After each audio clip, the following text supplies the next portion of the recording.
Hi. నిన్న బాగా pain ఎక్కువగా ఉండడం వల్ల జ్ఞానదంతం తీయించేసుకోవాల్సి వచ్చిందండి. సో ఇంక ఈరోజు ఓపిక లేక మార్నింగ్ పిల్లలకి ఎగ్ ఫ్రై చేసి పంపించేసి మాకైతే లంచ్లో ఈజీ అండ్ హెల్దీ ఎర్రగోధుమ రవ్వ కిచిడి చేశానండి. పెయిన్ అయితే పెద్దగా ఏం లేదు, బట్ కొంచెం నీరసంగా ఉంది. జ్ఞానమేమో కానీ జ్ఞానదంతాలు మాత్రం 4 వచ్చేసాయండి. పెయిన్ వచ్చినప్పుడల్లా ఒక్కొక్కటి తీసేసి పక్కన పడేస్తున్నారు. ఇది మూడోది, ఇంకొకటి మిగిలింది.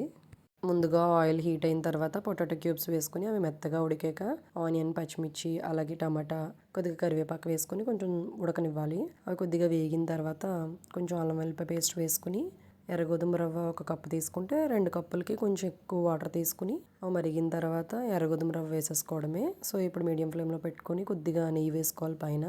చూడండి, ఇలా దగ్గర పడిన తర్వాత సిమ్లో పెట్టేసుకొని స్లోగా తిప్పుకుంటూ ఉడికించేసుకొని కట్టేసుకోవడమే.